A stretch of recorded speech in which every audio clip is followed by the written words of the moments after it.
Everyone,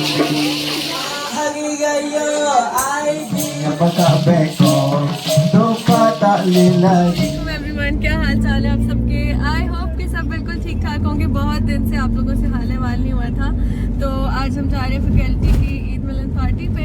तो basically Eid मिलन party क्या होती है कि लोग आते हैं और बस इंजॉय करते हैं, खाना वाना खा के जाते हैं, मले खाना होता है।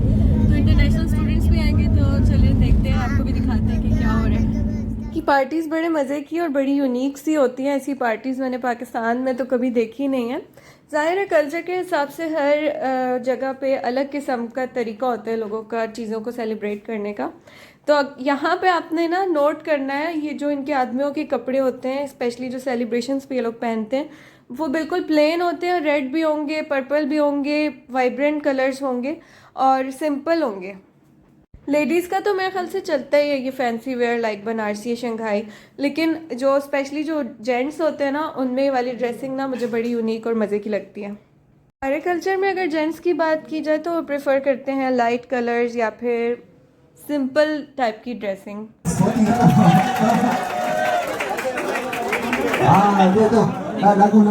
इनमें एक इंटरेस्टिंग बात ये भी है कि इनमें कोई जेंडर बायसनेस नहीं होती। हर एज के लोग भी इंजॉय कर सकते हैं, बच्चे से लेकर जो 60 इयर्स या 80 इयर्स का बूढ़ा भी है वो भी उतना ही इंजॉय कर सकता है, गा सकता है, नाच सकता है, क्लैपिंग कर सकता है, सेलिब्रेट कर सकता है। यहाँ पे सब मिलके शुगर लगा रहे हैं, कुछ गाने गा रहे हैं, अपने ट्रेडिशनल गाने, ट्रेडिशनल इंस्ट्रूमेंट्स के साथ। Saudara saudari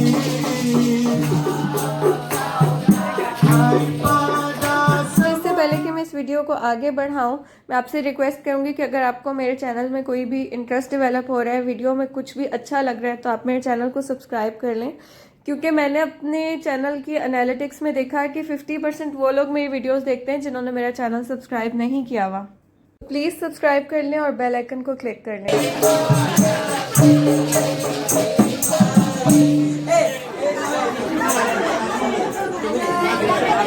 Oke, sekali lagi.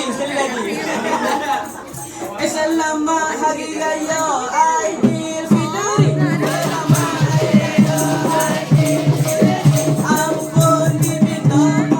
Song ये लोग गाए थे सलामत हरी राया आदिल फित्री, यानी कि ईद उल फितर मुबारक। तो अब मैं आपको दिखाती हूँ खाने। यहाँ पे डिफरेंट किस्म की नूडल्स हैं, इनके डिफरेंट डिफरेंट नाम हैं। तो मलेशियंस ज़्यादातर नूडल और राइस प्रेफर करते हैं। बहुत ही कम कोई आपको इंडियन मले रेस्टोरेंट होगा जहाँ पे आपको रोटी, चनाई या फिर नान वगैरह मिलेंगे। अच्छा, यहाँ पे डिफरेंट किस्म की फ़िश हैं, करीज़ हैं, टोफू है, नासी लिमा है। डेकोरेशंस आप देखें कि बिल्कुल कन्वेंशनल स्टाइल में की गई, जैसे कि लैंटर्न्स है और मशल जिसको कहते हैं, जो स्टिक होती है जिस पे आग जल रही होती है, वो है। ये पूरा इनका ड्रिंक का कॉर्नर है। ड्रिंक्स भी बहुत अलग अलग फ्लेवर्स की थी, जिनमें से मुझे कुछ भी समझ नहीं आया।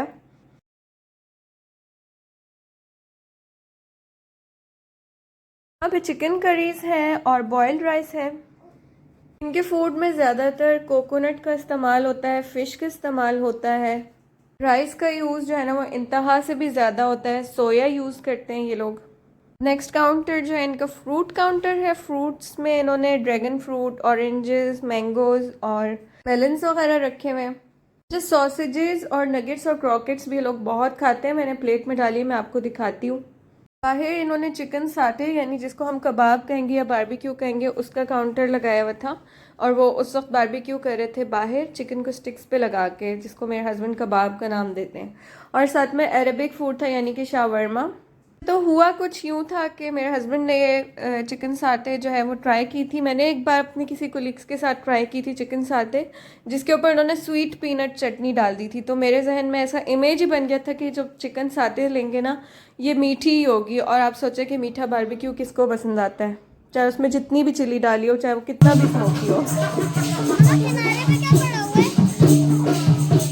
ये सोच के मैंने इस बार ट्राई नहीं किए थे, पर ज़हीर कहते कि इस बार ठीक थे कबाब। अच्छा, केक था यहाँ पे पैंडन फ्लेवर का, जो कि बिल्कुल भी हमसे खाया नहीं गया। और ये जो आप फ्राइड आइटम देख रहे हैं, मुझे लगा कि कोई मीठी चीज़ है, लेकिन इसके अंदर मछली भरी थी और ऊपर से इसको शीरे में कोट किया हुआ था। तो अब इसका टेस्ट आप इमेजिन कर सकते हैं। ये जो लीफी टाइप का ट्रायंगल है, इसके अंदर राइस भरे हुए हैं। जो क्रॉकेट्स थे, इसमें भी इतना फिशी टेस्ट था कि ट्राई करने की हिम्मत नहीं हुई। तो मुझे ऐसा लगा फूड तो मेरे काम का नहीं है, चलो let's go and Singh the songs with them. Malaysian गाने तो मुझे इतने आते नहीं थे, पर मैंने इनका म्यूज़िकल इंस्ट्रूमेंट ज़रूर ट्राई किया था, जिसको बजा के मुझे बहुत मज़ा आया था क्योंकि मेरे लिए ये बिल्कुल नया था। So, kita sangat rugi Sangka bertiada Tu habis mati Hak inilah saya rasa Kita sangat बड़ा मज़ा आया rugi इनके साथ इंस्ट्रूमेंट बजा के, और सॉन्ग्स मुझे मल्ले में थे तो मुझे इतने कोई याद तो नहीं थे, पर क्लैपिंग वगैरह की एक तरह से शामिल हो गए। और इसके बाद थोड़ी सी गपशप लगाई, आप लोगों के साथ बड़े फ्रेंडली थे, थोड़ी पिक्चर्स ली। डम्बल्स टाइप की चीज़ें थी, इनसे छन छन आवाज़ आई थी। इसके बाद मैंने इनका तबला टाइप का जो इंस्ट्रूमेंट था वो भी ट्राई किया था।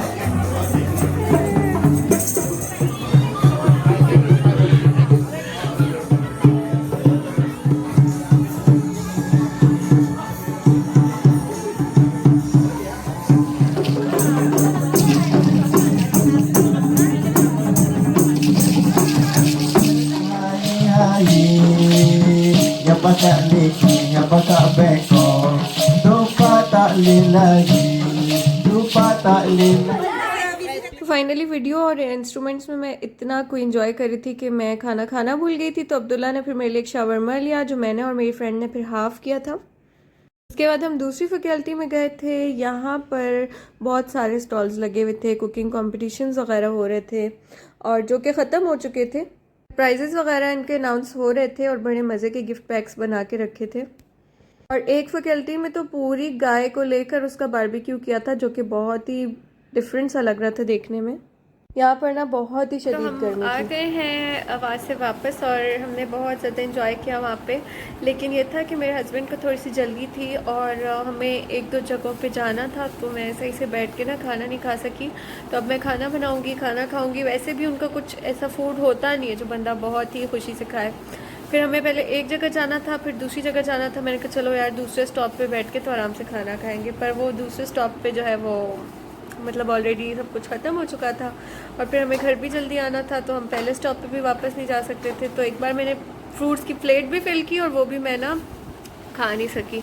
तो बहरहाल लेकिन दिन अच्छा रहा, काफ़ी ज़्यादा इन्जॉय किया। उनका वो जो इंस्ट्रूमेंट मैंने बजाया था ना वो बहुत ही मज़े का लग रहा था। स्पाइडरमैन घूम रहा है जिसको भूख भी लग रही है। उसने आके ठंडे ठंडे कपड़े पहन लिए, मैं भी जा रही हूँ कपड़े चेंज करने। ये भी है एक बच्ची।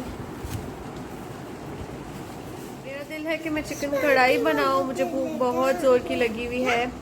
और उनका जो इंस्ट्रूमेंट था ना वो छन छन वाला, वो बहुत मज़े का था। वो मैंने फ़र्स्ट टाइम देखा और बजाया है, तो खैर बहुत मज़ा आया। होता है ना कि हमें ऐसा लगता है कि लाइफ में सब कुछ हमारे साथ ख़राब हो रहा है, हमारे ऊपर मुसीबतें टूट रही हैं, या कुछ लोगों को मैंने कहते सुना है कि मैंने ज़िंदगी में ना कभी कोई खुशी नहीं देखी। मैं जजमेंट्स नहीं पास करी इस बात के ऊपर, जैसे कोई कहता है कि मैंने कभी खुशी नहीं देखी, या मेरे साथ कभी कुछ अच्छा हुआ ही नहीं, या मैंने लाइफ में देखा ही क्या।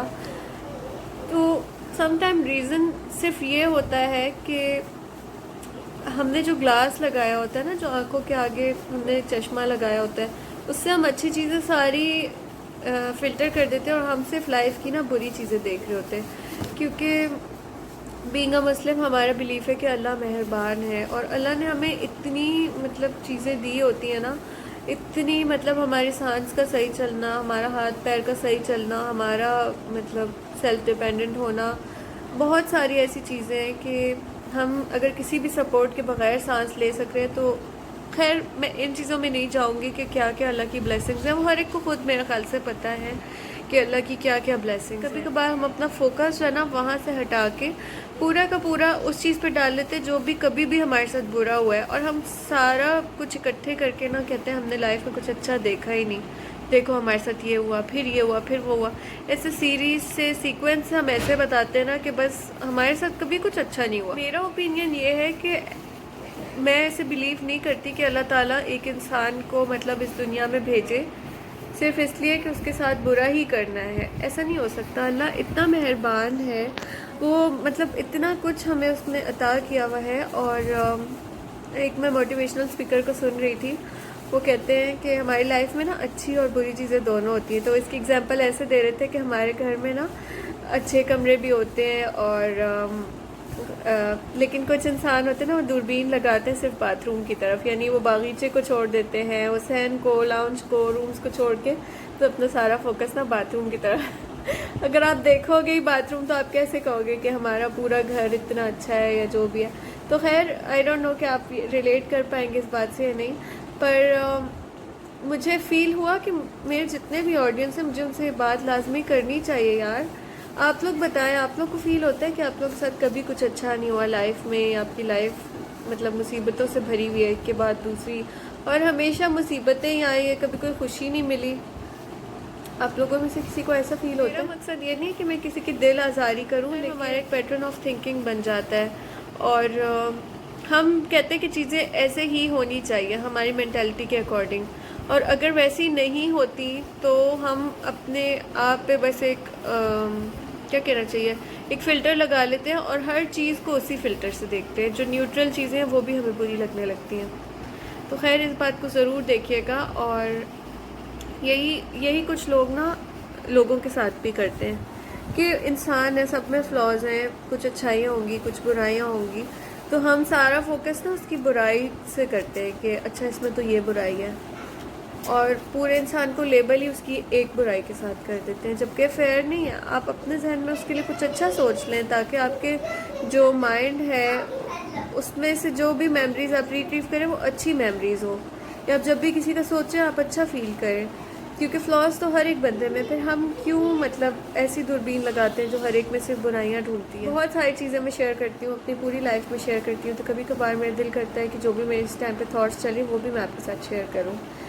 तो चलिए मैं बनाती हूँ खाना और आज का व्लॉग में करती हूँ एंड। अगर आपको व्लॉग में कुछ भी अच्छा लगा हो तो लाइक कर दीजिएगा, और फिर नेक्स्ट वीडियो में आपके साथ मिलती हूँ। अल्लाह हाफिज़। इतनी ज़्यादा भूख लगी हुई थी, मैंने कढ़ाई बनाई है और प्याज भी इतनी लगी है, समझ नहीं आ रहा पहले पानी पीऊँ कि खाना खाऊँ। खैर रोटियाँ ऑर्डर की हुई थी, कढ़ाई बनाई है, मैं आपको एक नज़र दिखाती हूँ। तो थैंक यू सो मच। आप लोगों को मुझे इतना मैसेजेस करते हैं, डीएम्स करते हैं, आप कहाँ गायब हो गई, कब व्लॉग आएगा, हम आपको सर्च कर रहे हैं, क्यों अपडेट नहीं किया। ये चीज़ें मुझे नई एनर्जी देती हैं आप लोगों के लिए टाइम निकाल के व्लॉग डालने के लिए। अच्छा सम टाइम मैं रिकॉर्डिंग्स कर लेती हूँ क्योंकि मेरे पास टाइम नहीं होता मैं पूरे प्रोजेक्ट को वॉइस ओवर करूँ, एडिट करूँ, अपलोड करूँ। लेकिन जो लोग मुझे मिस कर रहे हो प्लीज़ मुझे इंस्टा पे ज़रूर फॉलो करें। आजकल मैं इंस्टा पे एक्टिव रहना स्टार्ट हो गई हूँ और वहाँ पे मैं स्टोरीज़ डालती रहती हूँ, मैं जहाँ भी जाती हूँ, मैं जो भी कर रही होती हूँ।